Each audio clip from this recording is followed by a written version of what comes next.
You're listening to Heaving Bosoms, the podcast where two best friends recap novels with romantic subplots while railing against bad mentors and wishing more for everyone.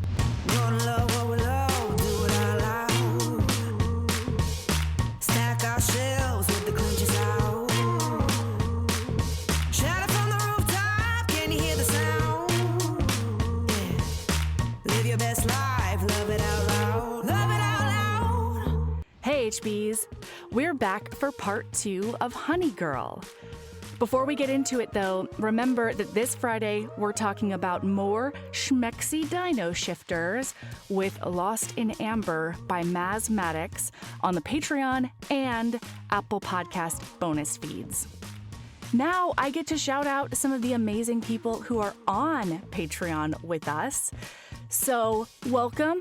Thank you for being an incredible babblefish who has stolen our hearts. Blair H, Gnome E, Stizzle A, Sippy Swoon, and Laura J. If you're not following us on social media yet, I would like to extend a formal invitation.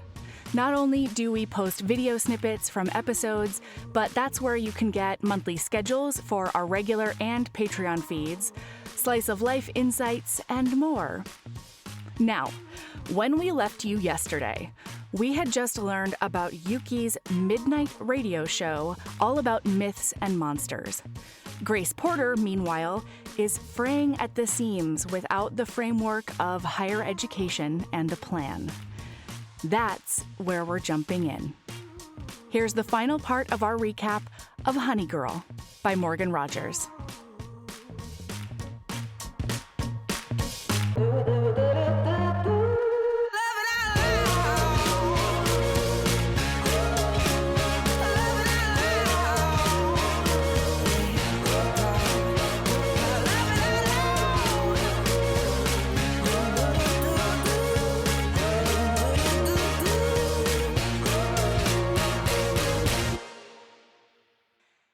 And Yuki's radio show is essentially her personality. It's the only way that we really get any insight into who she is as a person and as a partner, other than I think like one conversation they have where Yuki is like, I'm gonna be honest and insecure in front of you right now. If you leave me afterwards, I get it. Mm-hmm. And I think it says a lot about her personality.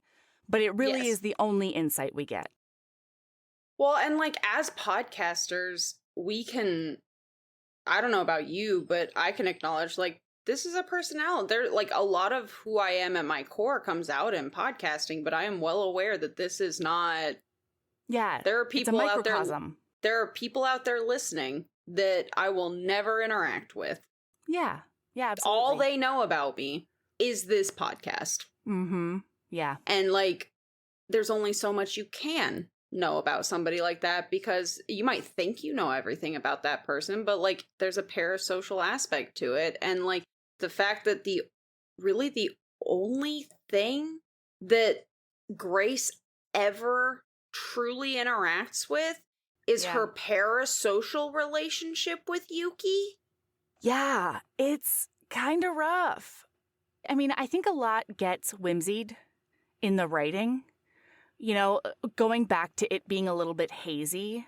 I think a lot of it gets whimsied, but as a reader, we don't see her even interacting on the subjects that she gets from Yuki. Like, they never talk about the episodes that we hear.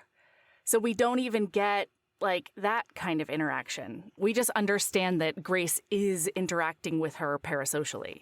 Well, and I don't know that you clocked this, because... Or maybe you did, but like, we don't even actually see her internally interact with Yuki's episodes, except in how it affects her. Oh, yeah.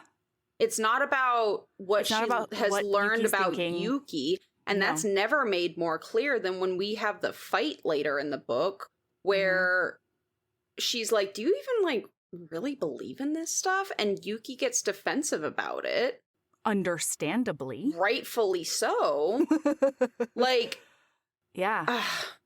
Yuki, frankly, Yuki's a tragic character. I feel in this really book. bad for Yuki. Yuki deserves better.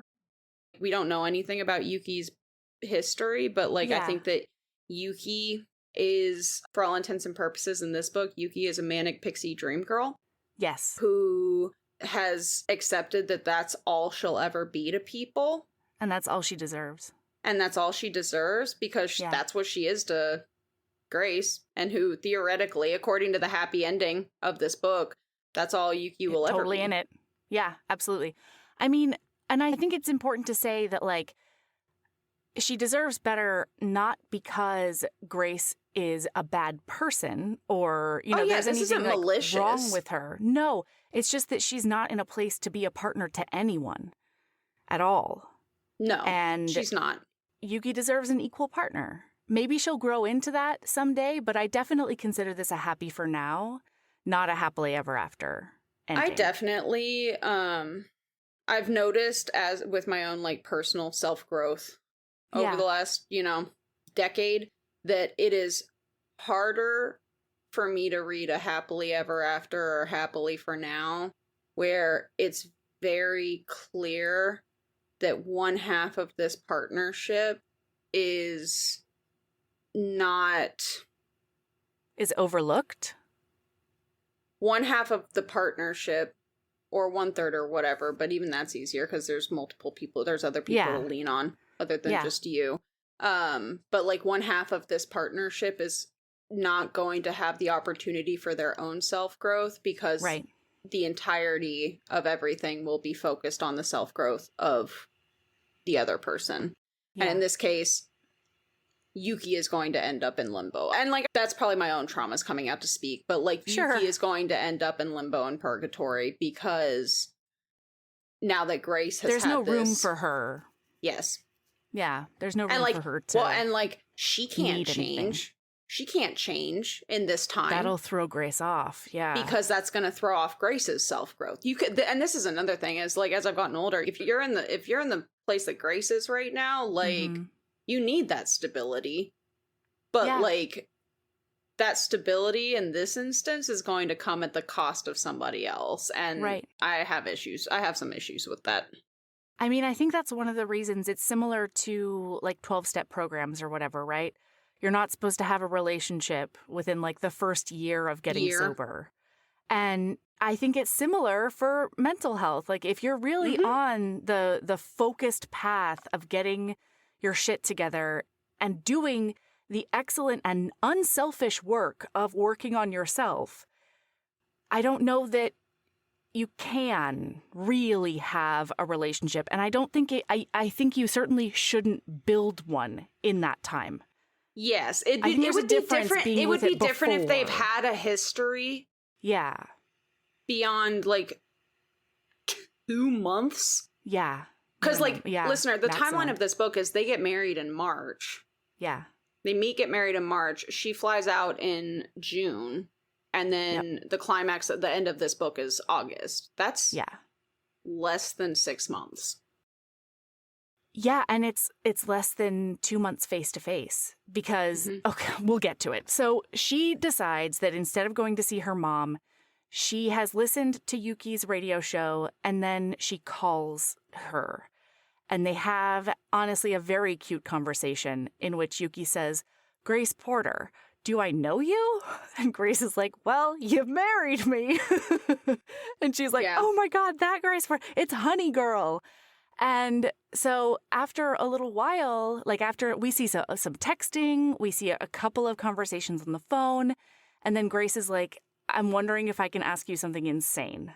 And Yuki's like, "Definitely ask me." And then the next page is her flying into LaGuardia. We don't even see the conversation where she explicitly asks and they work out the logistics or anything. That happens like 3 times in this book. Oh, yeah. Oh, yeah. So much logistical stuff is whimsied. That was another reason that the book felt very, very distant, very remote, very not unbelievable. It's a dreamscape. But yeah. Like, it's just so many things were very amorphous. Like, I didn't feel like they were not having a New York City apartment experience, period, the end. Like, they were not living in the city. she says out loud that they are in New York City, but there are none of the real world issues that happen in buildings or, you know what I mean? Like there was nothing that made No, it I tangible. don't know what you mean. I've never lived in a big city like that. Well, okay. So, for example, there's a really good chance that real estate in New York and Brooklyn, you're going to get a postage stamp. And if you're a waitress and like I don't know what the other two jobs were, I can't remember. 3. But if She has you're 3 roommates. Yeah. And so those 4 people are living in roughly a postage stamp. Like, it's highly unbelievable that a person with Yuki's on paper financial income, because all she says is, "Oh, I'm a waitress. You need to dumb that down for me. I'm a waitress. Can you explain that again?" Like she says that at least twice in the book. God, justice for Yuki. I know. And so anyway, like I don't think she's getting paid for radio show. And if she is, it's the minimum amount because it's the midnight slot. You know what I mean? And so unless you have like oodles of money, you can't afford a big apartment in New York, even with 4 roommates. Like literally, Sabrina, there are people who are either in shows or, whatever. And so they'll post ads being like, "This is my work shift." And then other people will get with them. And there might be like 3 or 4 people living in one apartment who rarely see each other because the whole point is that you're taking shifts in the same bed. And it's because I have the commute heard about that, but like it's because the commute into New York is bananas, and like because of their job or because of, whatever choices they're making, they can't live out in the boonies where they could afford a regular living space. Not everybody's like that, but like, people into like their 40s are still having roommates in New York because it's just not affordable to do otherwise a lot of times. And so, like, we never saw, and I know it's because it's a book, but it's another reason that it felt more remote and distant to me, because, like, there was never an issue with, like, the roommates having another person in the house. There was never any conversation about, like, whether or not Grace was, like, helping with the food or, you know what I mean? Like, none of it felt real, if that makes sense. And I think it was meant to be that way. It's supposed to be like this, vacation from life. It's her getting away from everything. So I'm not saying it's a bad thing. I'm just saying that that's definitely the experience I had. Just being like, the fuck? Where are we? When are we? You know what I mean? It just felt unmoored. Yeah. Well, and I think that part of the unmooring also is that, like, I didn't feel connected to any character in this book. I didn't even feel connected to Grace, unfortunately, because she's not connected to herself. Exactly. And, like, I think that was, you know what I really wish, and I didn't clock it until right now when we're talking, I really wish this had been a duology. Ooh, and then we see healed Grace in the second book. I wish that and this ended like that. Not with her and Yuki, but basically with her and Yuki her basically being like over the phone, frankly, because that's more realistic. Agreed. Over the phone being like, "Hey, can I have another chance? I'm so sorry. Yeah, I'm doing all this shit. This is where and actually, frankly, I think that it would be even more poignant if it wasn't over the phone, if it was a letter or an email." Okay. And that is the end of Yuki in this book. At all of these things, like, we don't even see Yuki's response.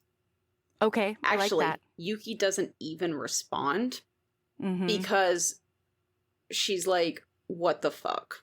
And then the next book 2 is we have to be near each other because we're getting a divorce or something. And then they fall back in love and they stay married. Well, and see, that's not even, like, now I'm fully doing fan fiction. In the second book, turns out Grace has been listening this entire time.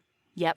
To the radio show. And then it turns into some kind of, like, epistolary getting to know each other, like her responding to her writing letters in response to each episode, and then them sort of having a dialogue through episode and letters. Yes. And then reconnecting that way. Oh. Well, and she's also in this future non-existent fan fiction world. Yeah, keep going. Yeah. She has moved. She lives in New York for her teaching.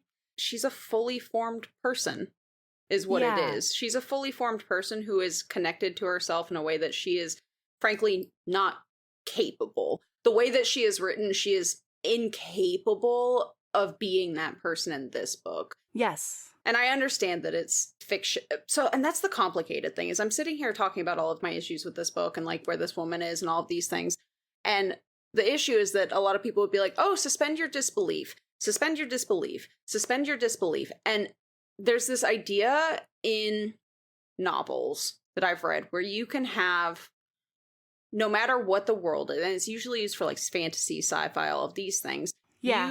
You can have so many different things in your book that are fantastical, but you can really only, for it to be a truly effective, and I'm butchering this explanation, you can only truly have one or two things, really one thing, that you truly have to completely suspend your disbelief and just accept it at face value.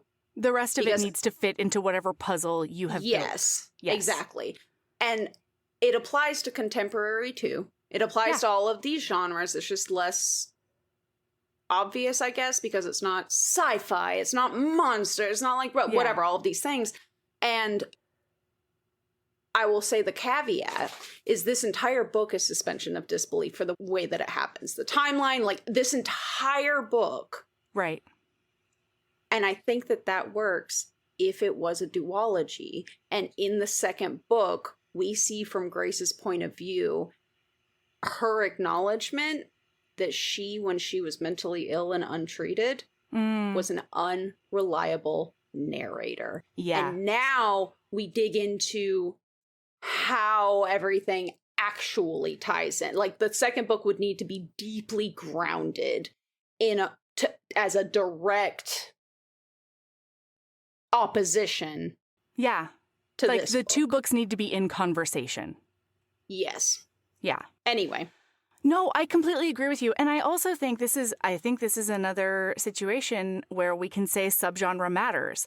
Because I think that depending on the subgenre, there is a degree to which I am willing or I can comfortably suspend my disbelief depending on subgenre.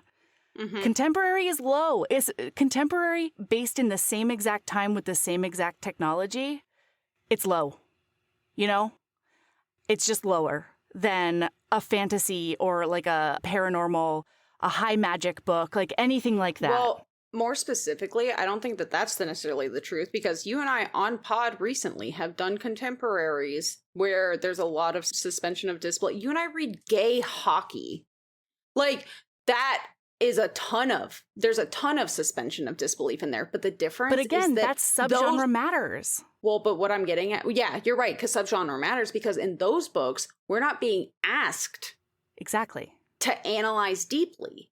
This book requires you, like this book you have no option.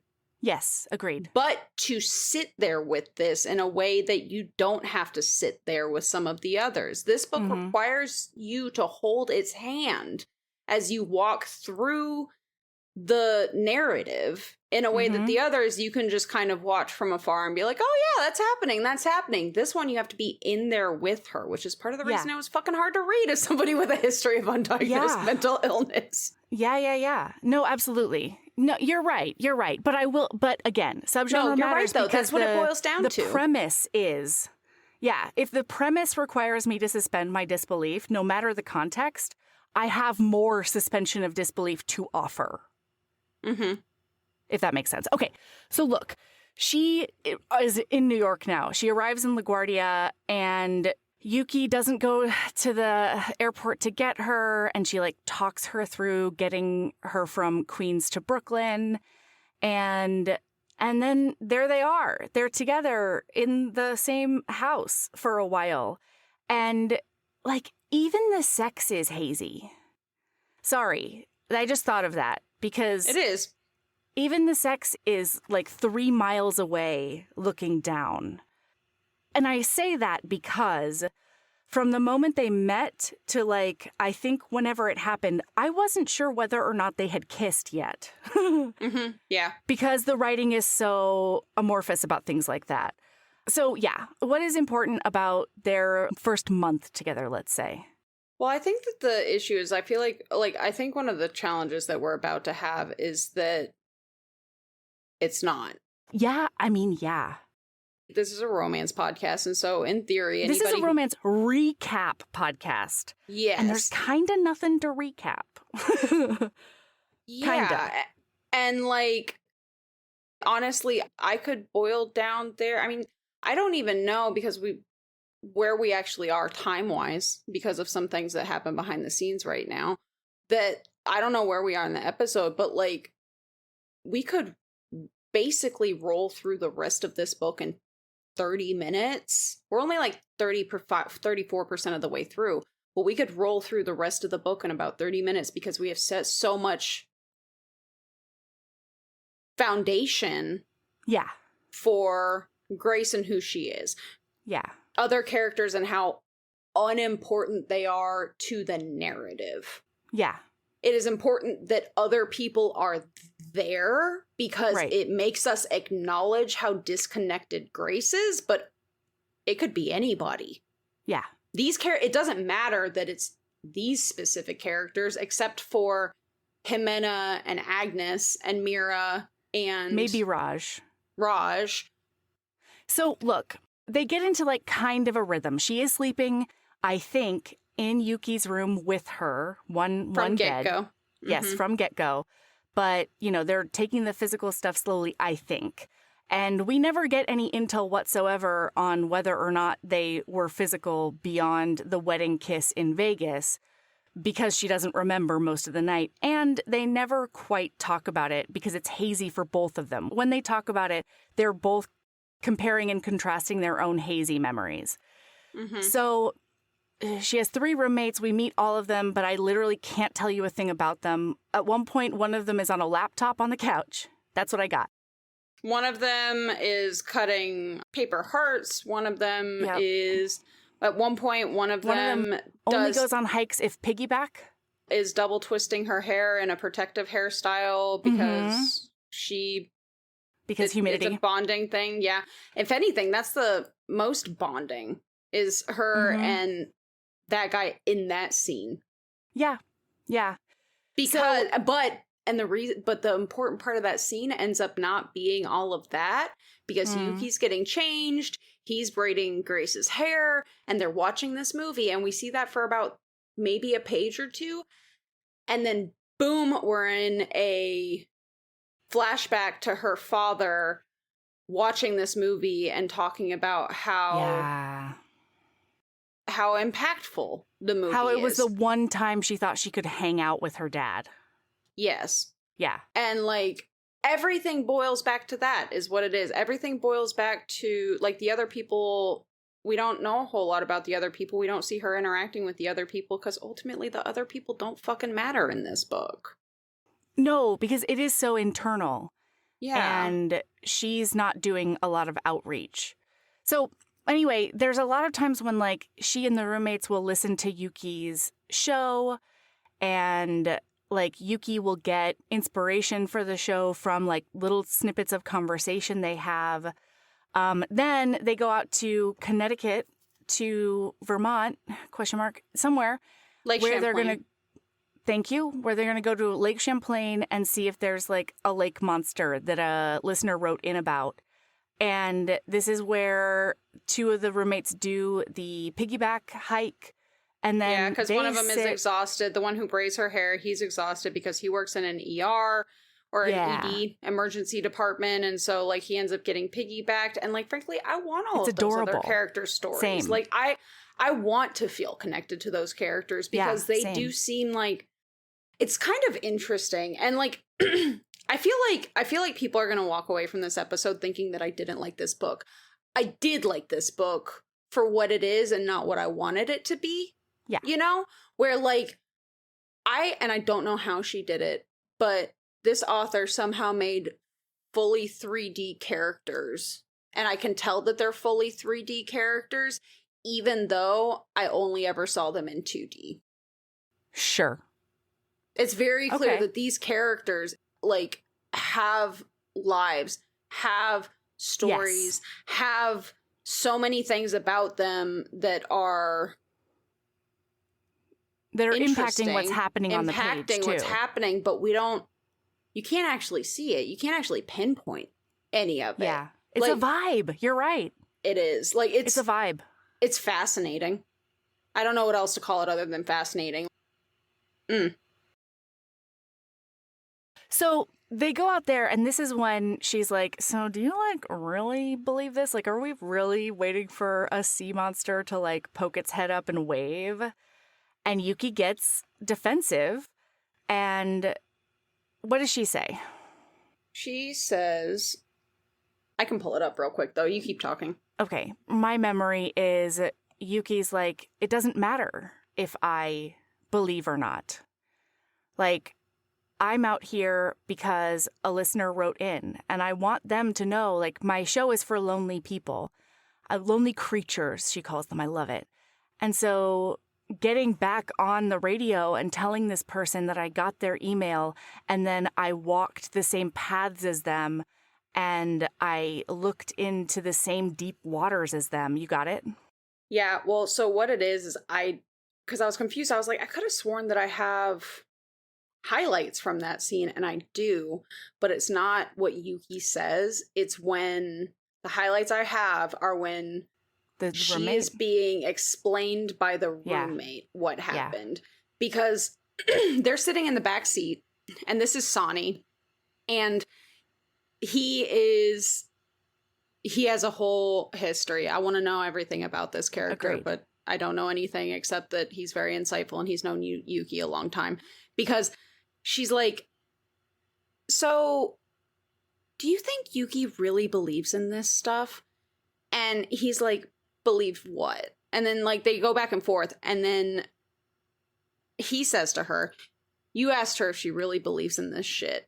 Grace shrugs. I didn't think she'd get so... His eyebrows rise. She read you the riot act, huh? She made me feel very ridiculous for asking, yes. Poor baby. Yeah. Listen, he says, I'm going to tell you something about our feral leader, okay? And it's weird and disgusting, so don't think any differently of her for it, okay? Grace sits up, alarmed. Maybe this is something I should be hearing from... Nope, Sonny says somberly. I've let it go on long enough without stepping in and saying something. He inhales and leans close. Yuki, he says, she cares about people. Mm-hmm. There's a pause as he watches Grace.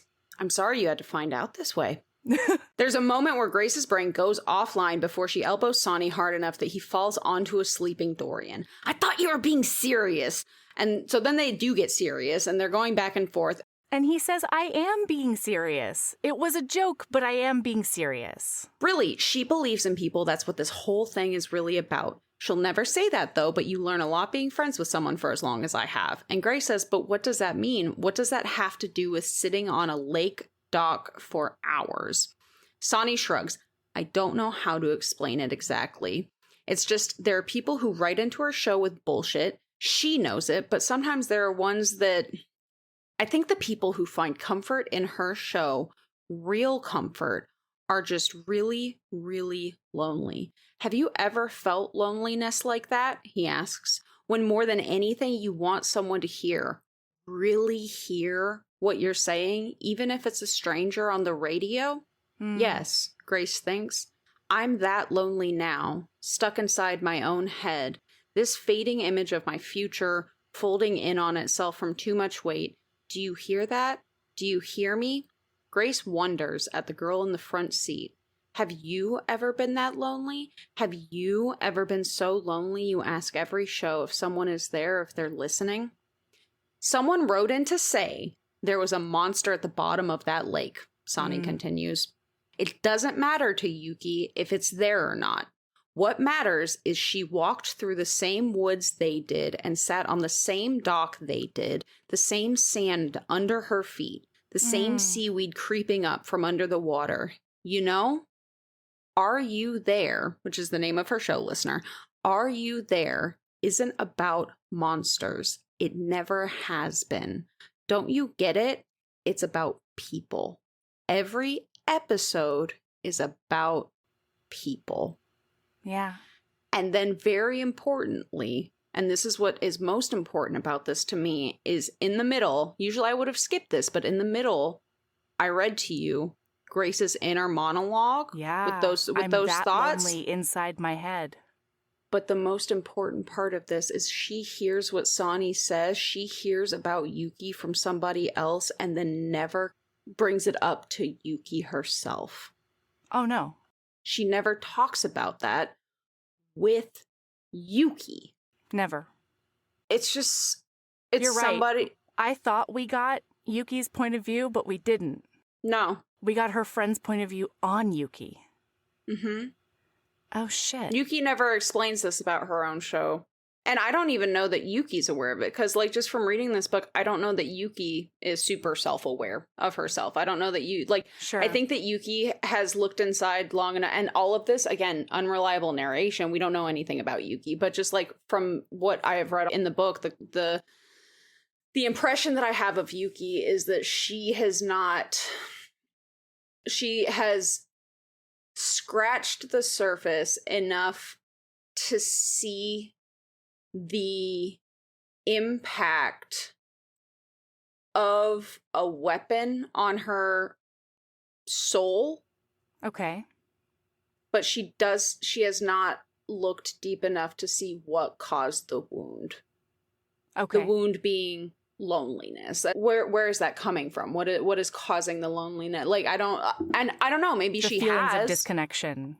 Yeah. Yeah, but like, and maybe she has, but we and like, never I think see that it. Yuki is Although- deeply empathetic.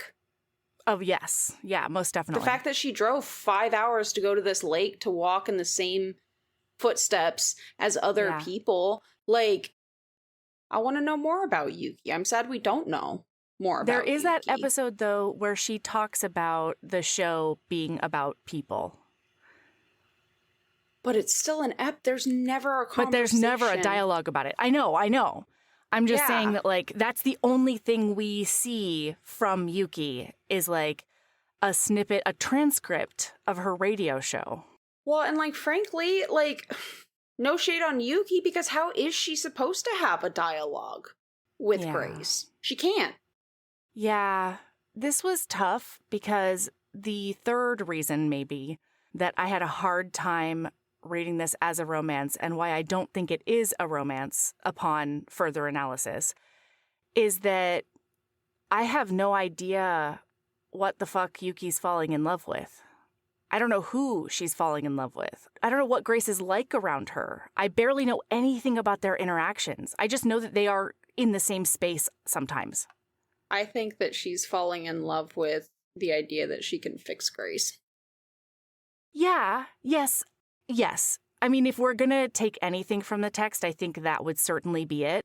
But I mean, like, I don't know. There's sometimes within writing where you can get the impression of an exterior character to the POV character. I can't see beyond. I cannot see Grace beyond who Grace is as a person, but also, like, I do think that Yuki has a little bit of white knight syndrome. I think that, if anything, you can get that just because she cares so much about lonely people, and this is a lonely person that... Yeah. Well, I mean, legally is hers now. Right. Yeah, nobody talks about taxes or, like, I don't know. At one point, Hey, Yuki says, like... Why would they talk about taxes, Melody? They weren't married in this tax year. Okay, fine. I don't know. It's just like, what is this happening? Okay, so now Raj shows up. Surprise. Raj shows up. He doesn't have to beep. He doesn't have to do anything. He just shows up in the building door. Fine. Okay, I'll suspend my disbelief for that. Fine. And then he proceeds. She thinks that he's, like, doing a nice check-in to say hey and, like, see how she's doing. And instead, he asks for like 4 tequila shots at a bar and then fucking lays into her for how selfish and abandoning she is. Well, not only that, but like more importantly, as far as a romance recap podcast is concerned, we see a fight between. She's getting ready to go out with Raj for a drink that night because he's leaving the next morning, and then there's a fight where Yuki's like, "I want to be this important person to you. I want to be like all of these things," and I'm like, "You don't know each other, Yuki. I know." You don't know each other. This is the part I mentioned earlier where she was like, I'm going to be an insecure mess in front of you. And like, I hope you still like me afterwards. And she says like, I understand it's selfish, but I want to be everything to you, including this, right? Including the importance that this like quote unquote brother has in her life. And that, I'm sorry, Yuki, that's unreasonable. Okay. It is unreasonable. It's unreasonable. So, like, I'm sitting here, like, romanticizing Yuki a lot, and, like, Yuki deserves better, but, like, blah, blah, blah. Grace also deserves better. This girl is not secure enough in herself. Yeah. To be in a relationship with somebody who doesn't know who they are. Sure. Yeah. Yeah, so, yeah, they have this fight, and then Yuki's like, you promise you'll come back? And she's like, yeah. And I'm like, where else is she gonna go, dude? Like, fine, whatever. So they go out to this bar and he lays it all out there and we get a bunch of back. I didn't know. I thought maybe there was some sort of like prequel to this because we get like so much historical download within their fight too. I thought like maybe the author was referencing something her readers had already experienced in some capacity or another. Melody, you're a listener now apparently. Yeah, great. I'll sit back and relax. Frankly, with how much I've been monologuing and fucking no, like, boy, the this has been a clear dialogue, Sabrina. Come on, has it?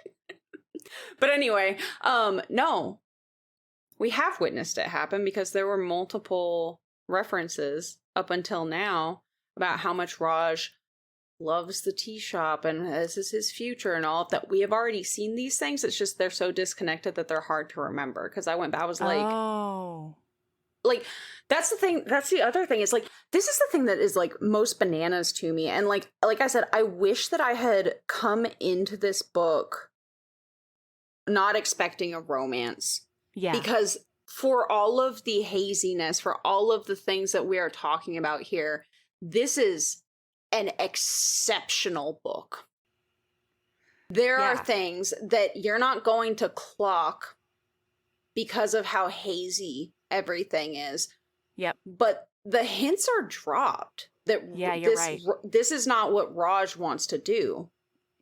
But you're not going to notice it until you read knowing that's what's coming. But like the foreshadowing is there. Interesting. Okay. And like, but like, you're not going to recognize it in the book on your first read through because she doesn't recognize it. She's taking everything at face value. Yeah. And that really points to your unreliable narrator point because she does. You're right. She does. She describes Raj as like the happiest when he's at the tea shop and like he's so good at doing bloody-blee. And then we get this entire conversation in which Raj says that he's felt trapped the whole time and he did not want to do this. And he has absolutely no interest in the tea shop and he's like saddled with it because he's the only one that can do it. And he doesn't want to put it on his younger sister, Mira. And now he's like maybe opening up a franchise and he just feels like the cage is getting smaller and smaller and smaller. But he's not going to do anything about it because he knows Mira will drop what she's doing, which is a psychology degree. Yep.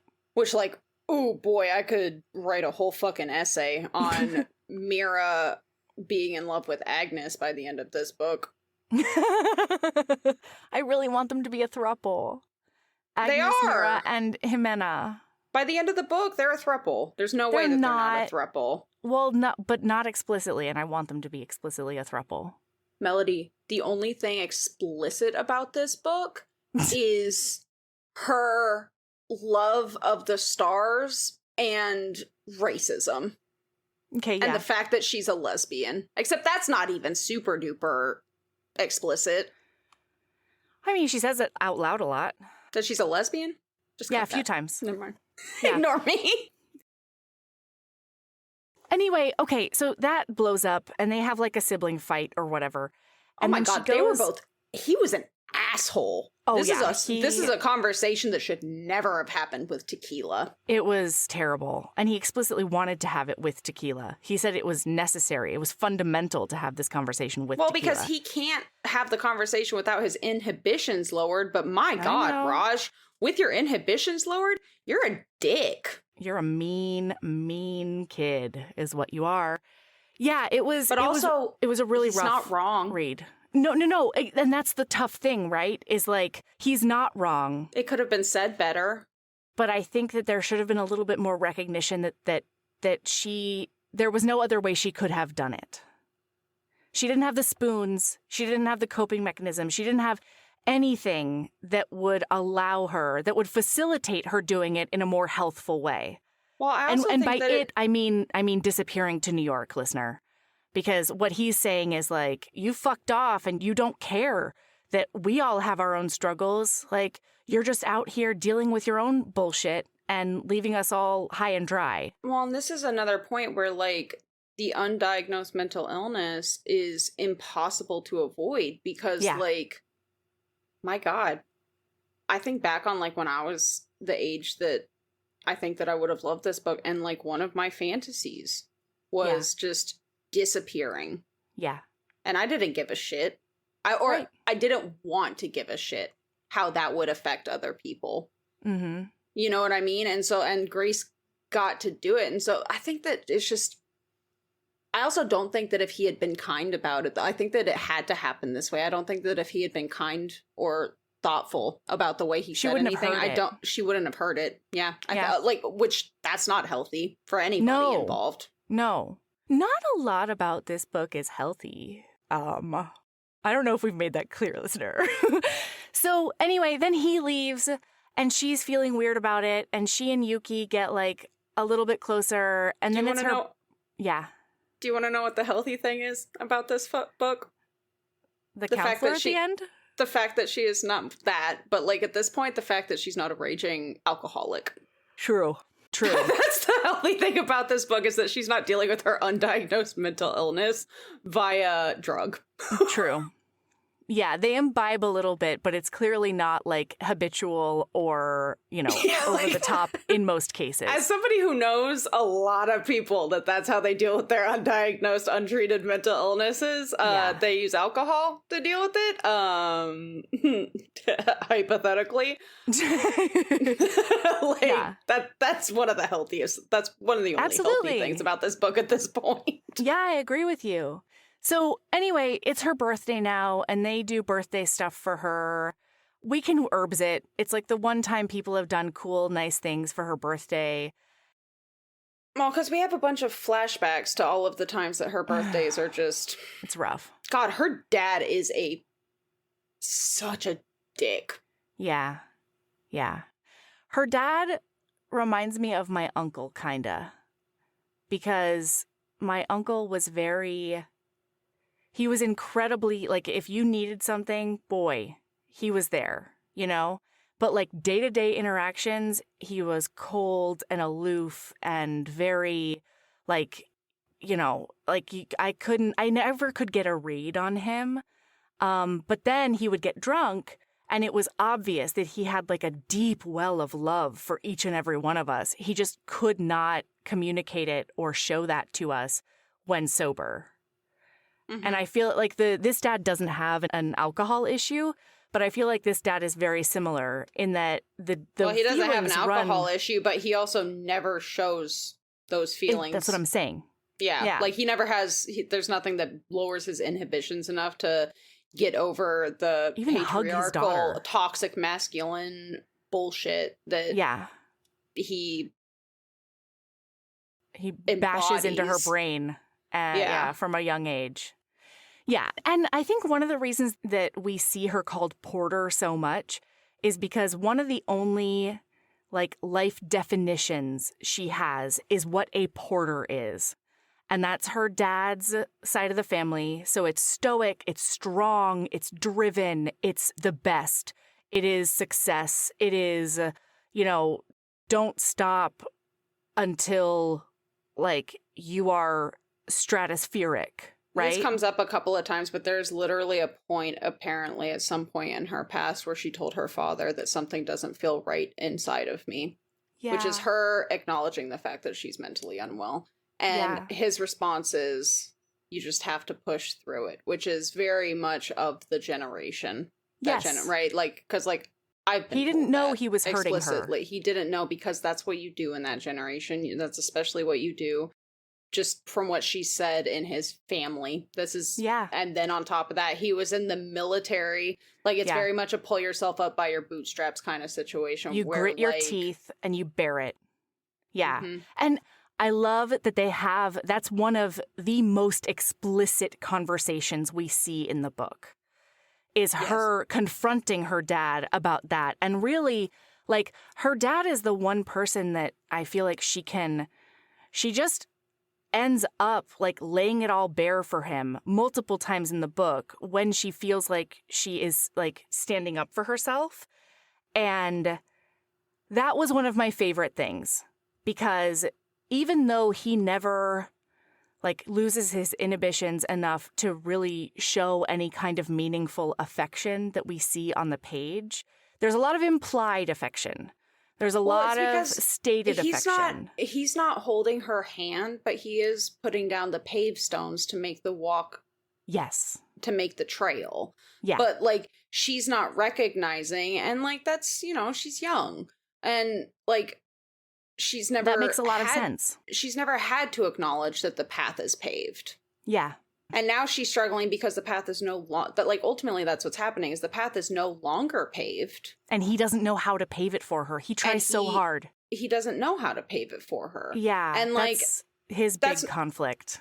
But on top of that, she's under the impression that, like, the walk would have been easier with somebody holding her hand. And it's like, that's true. But also the walk would have been harder without a paved path. Yeah.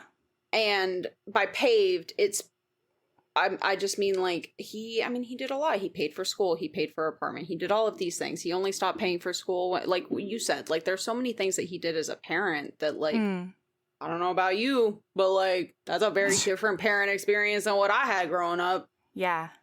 And, like, now the problem is the path has always been paved, but she was always sad that she did not have somebody holding her hand with her and talking with her, having this, like, connection. But at the same time... And it's because he doesn't have the spoons to do both. He can only be out in front of her paving the road. He can't be there like that. I don't think he even has the fucking cutlery drawer. He doesn't even know it's not that he doesn't have the spoons. I think he would do it if he knew how to do it, but he doesn't know how to do it. Yeah, he doesn't have the road is no longer... For her, like, now the road is no longer paved and there's nobody holding her hand. Oh my God. And she's adrift in the forest. Yeah. One of the things they talk about in this conversation, it hit me really hard because, I don't know. So the first thing, there's two. The first thing is that we find out why he was always so adamant about medicine, not astronomy. And that's because he had connections in the medicine department. He knows a lot of people that can get her career opportunities. That is where he can continue paving the path into her career and adulthood. But she's over here in astronomy and he feels he has no idea what the fuck he can do. And realizing that for the first time in her life, he can't clear the way for her is incredibly hard. I think especially for a toxically masculine, control freak who really loves this person, that's how he shows his love, and he can't right now. This scene really hits home when you find out at the end of the book when they have this big conversation at the wedding of her mom to her mom's beau, is that the reason she's always thought that he walked out of her graduation because he he's wasn't not proud of her and hates Yeah. that she went down this path. And we find out that it's because he was sitting in that room and her stepmother, his wife, Yeah, Sharon. and Grace are the only Black people in the room. Yep. And it's clear that all the other parents are schmoozing. You know, all the other parents obviously have connections in the department, and he just felt like such a failure. And he has nothing because that's not where he knows people. Like, he's like, this is gonna suck. He says, I already know it's going to be harder for you because you're Black and a woman, etc. But it's especially hard because I can't do anything and I don't know anybody who can do anything. Like, there's no way for him to help. The second thing from that conversation that really hit me hard, because again, you can only give what you have to give, right? And I feel like my parents were very, very similar in this one way. But she says, you left the graduation. And he says, I didn't leave. I never left. I never left you. And she realizes that, like, he's taken her, since he left the military, he's taken her to literally everything he was a part of. She went to his, like, rehab with him when he was rehabbing his injury. He took her to work on the military base. He took her everywhere. He took her with him when they got divorced and he had to move. And I don't know. He couldn't give her the affection and the words of affirmation and all of that. It's a love language issue. Yeah. She doesn't recognize that he supports her the way that he does because that's not the way that she acknowledges love and support or recognizes love and support. And I mean, for their sakes, I hope that this conversation is the turning point that they need. This is part of why I want this to be more than one book. I don't usually say that. But, like, I actually want this to be more than one book because I think that a lot of the things I find lacking in this book would be fleshed out in a more healthy perspective. Yeah. Like, from a healthier Grace's point of view. Yeah. We would get a lot more. Well, especially because, like, her relationship with her mother, like, you made the comment earlier that things are a little bit better. I don't think that at all. No, they're not. You're right. Yeah. Yeah, like, her relationship, the only person that she actually has a meaningful change in their relationship in this book is her father. It's the only person she actually talks to. Yeah. Everybody else has plans to talk to. Or let me rephrase that. The only person she has a dialogue with. Yes. Yes. Absolutely. Yeah. Okay, so while she's at Yuki's house, she gets an email from her advisor at some point, and the advisor is like, I felt really bad about shitting the bed so hard on mentoring you for work, and so I went back into my contacts and I found another thing that I think you'd be interested in. She's like, I talked the company into giving you carte blanche, a second chance, and she would never take it anyway because it's clear that, like, it's just a really, really terrible environment for her. But the other one is a teaching job at Ithaca College. She says that the astronomy department is small but mighty. And Grace is still following her quote-unquote plan, right? Her capital P plan. And so Yuki is like, oh my God, Ithaca, is like 4 hours away, but it's way closer than Portland, and, like, we can figure out X, Y, and Z. And she's like, but this isn't the best program. If I'm going to do something, it has to be the best. And they have this whole meltdown fight where Yuki's like, maybe think about changing your definition of best to something that also makes you happy. Because otherwise, like, I don't know how it could be the best. Even if it's best on paper, if you're killing yourself to do it, then it seems like it might not be the best for you.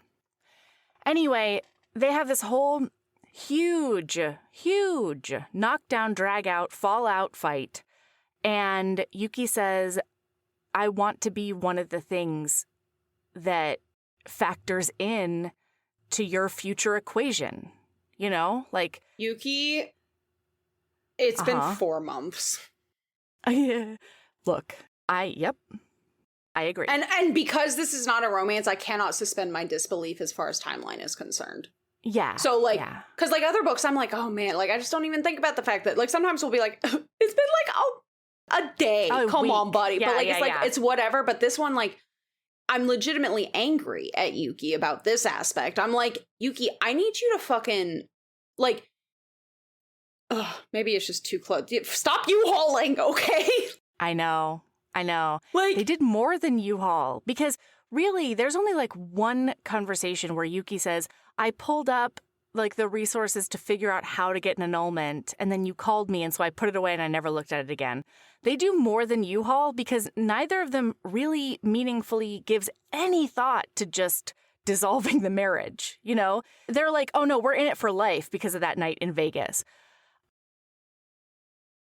Okay, so because of this, Yuki leaves and then she fully melts down. She can't handle anything and she's sobbing, she's packing, she's locked herself in Yuki's room and the rest of the roommates who have become her friends are like, hey, we want to help. Can we do anything? We love you. Are you okay? Shouting through the door.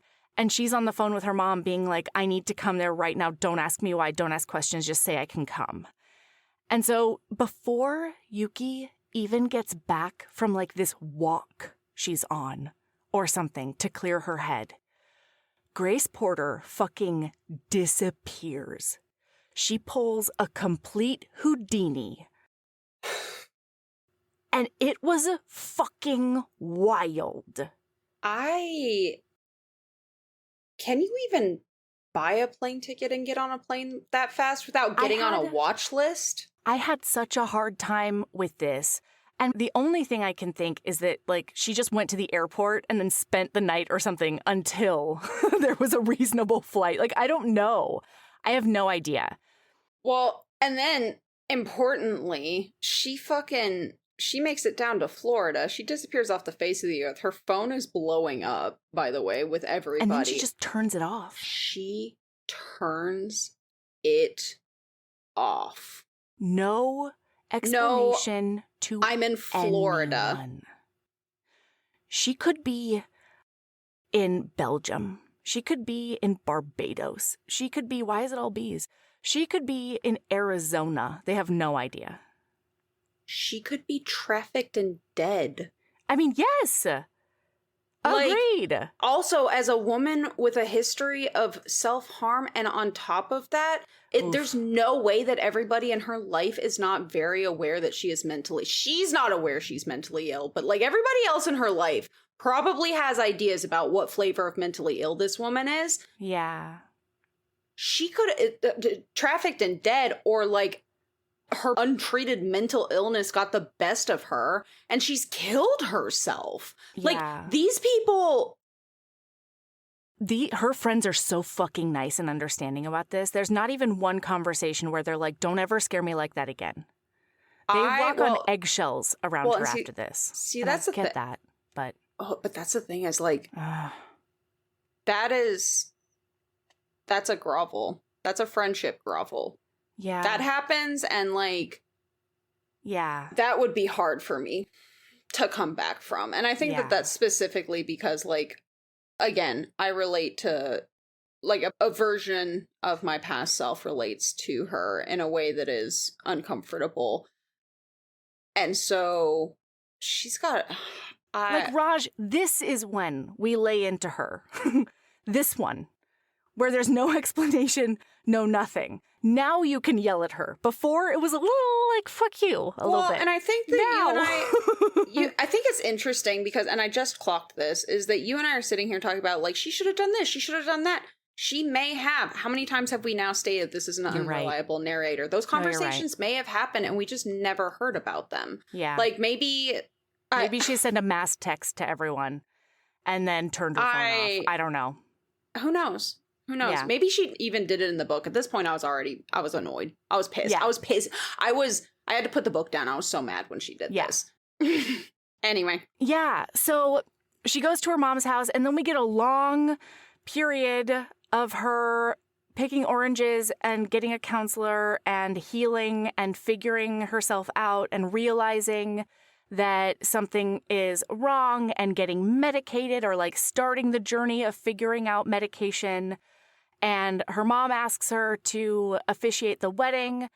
No, and she's her husband her fiance does. Yeah, the stepdad asks her to do it. And then she sends a voice memo to Yuki in which she says, "This is my radio show to you. Don't love what I did." And that voicemail that it's not even a voicemail, it's a voice note that she then sends to Yuki. Uh-huh. The fact that Yuki listened to it, responded at all. She didn't. Oh, she did by showing up. Oh, yeah. But also, what was really unreal to me is that she sent that voice note and then she's like super comfy for the rest of the time leading up to the wedding. There's no worry about it. There's no like, did Yuki get it? Did she not? Oh my God, this means that she's really mad at me and done with me forever, right? Like, there's no anxiety about it whatsoever, which wasn't super relatable, but that's fine. And then her friends come in for the wedding. She gets stage fright for being efficient, and Jimena talks her off the ledge and then pushes her out there. If she does it, her dad shows up to the wedding, and they have like kind of a terse, loving conversation in which he said, "Your mom offered me the room right next to yours in the house, but I told her, no, I think you need more space than that, and so I would love to see you at my hotel tomorrow if you would be so kind." Late. Yeah. She's like, okay.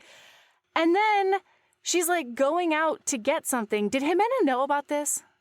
It seems like Jimena knew about this. So that was a logistics question that I had, is Yuki has left this voice note, and then crickets. Here's what I suspect happened behind the scenes. Yuki got that voice note, decided she was not going to respond. Jimena emailed her because she knows what her radio show is and says, "I know," which you're a terrible best friend, Jimena, if you did do this. "I know where she is." And they've probably been in contact. Oh, yeah. No, what I thought maybe happened is that it has nothing to do with the voice note. I thought because What's-Her-Nuts, Grace, went radio silent, I thought that Jimena maybe reached out to Yuki to be like, "That's is what my I'm girl getting okay?" At. It's like what's going on with whatever. She finds out that she's gone, blah, blah, blah. And then that starts the dialogue. Then when she gets the voice note, she's like, "Ugh, Jimena, what do you think is blah, blah, blah?" And then Jimena's like, "Go to the wedding. Here's the address." I don't know. That's what I'm getting at. Is I think that Yuki probably was planning on not doing anything with the voice note because, understandably, rightfully so, she's mad. Fucking livid. Yeah. Well, anyway, so Jimena says, "Oh, Can't no, relate. I was going to get something for your mom outside, and then I forgot-sies.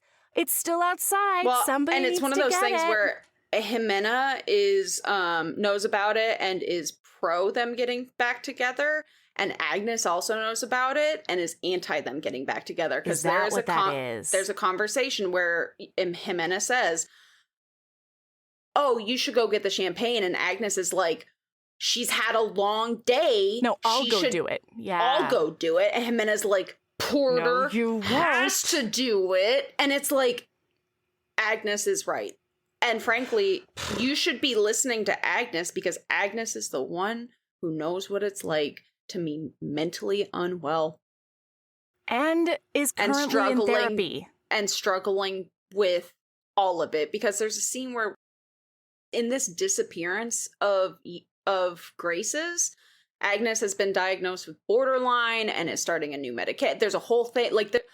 We get snippets of this whole life that has been lived in the month that 2 months, because it's October. The wedding's in fucking October. And so God. There's been a season change between Since her dropping off the face of the earth. No explanation. She has spent half the time. Actually, no, she has spent almost the same amount of time as she did living in New York. Yeah. She spends that same amount of time fucked off the face of the earth. Well, as far as Yuki is by concerned. that, right. But what she's really doing is like going to therapy in Florida. Like she is using her time wisely. She's working on herself. Like she is getting better. But I'm saying Yuki from has Yuki's no point idea. of view. No. Oh my God. Crickets. Fucking crickets for 2 months.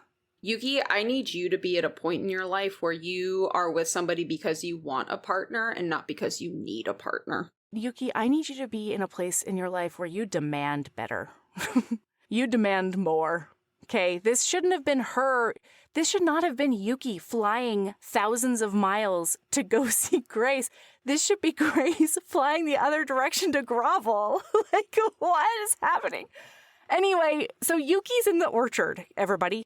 She's in the orange grove, and Grace Porter finds her, and then they have a chat where Yuki's like, I was really mad. I honestly maybe still am. And Grace is like, that makes sense. I'm kind of a shit-tastic, mess, or I was at the time. I'm working on it now. And then she tells Yuki that, like, she's looking for jobs around the New York City area.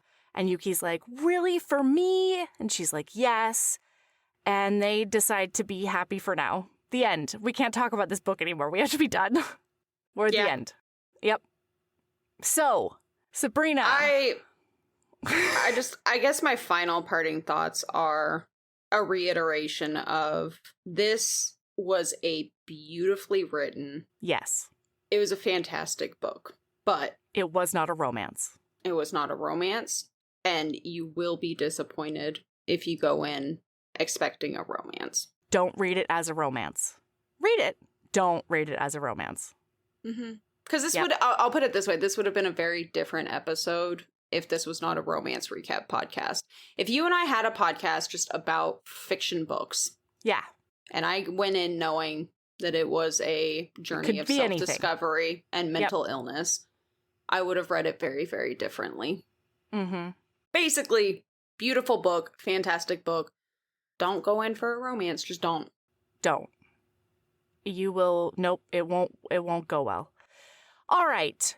Hey, everybody. I think we're too tired for Lady Loves, and that's my Lady Love this week. Skipping segments because it's too much, and we love ourselves, and I need to spend some time with my kids. So, that was the one thing I was excited about. Oh, God damn it. Okay. All right. Go ahead. I'll keep it short. There's an Instant Pot primavera pasta recipe that I cooked my very first actual meal in my brand new home, in my kitchen. And we'll put the link in the show notes. It was really good. Add more garlic, add more pepper, add mushrooms. The end. Cool. That's my Lady Love. All right. Keeping a badass and love yourself as much as you love a romance that fits the criteria. Yeah, that's I'm just what it is. There. Bye. Love you, bye.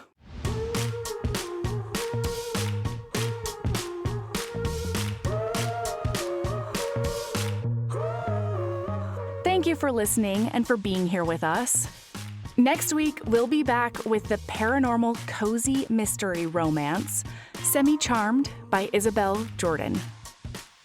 Heaving Bosoms is produced by us, Melody Carlisle and Sabrina Bradley. Editing is done by me, Melody Carlisle. Our theme music is by the incredible singer-songwriter Brittany Fonts, and our art is by the ultra-talented author Kate Pryor. If you like our show, remember to follow us on your favorite podcast app, rate us 5 stars, and leave a review. That one small action is a huge way to help the show. If you want to get in touch with us for advertising inquiries or anything else, you can email us at heavingbosomspodcast@gmail.com. If you want more of us, visit patreon.com/heavingbosomspodcast. You can also find us on Instagram at Heaving Bosoms, on TikTok at Heaving_Bosoms, and in our Facebook group, the Heaving Bosoms Geriatric Friendship Cult. See you next week, you beautiful starfish.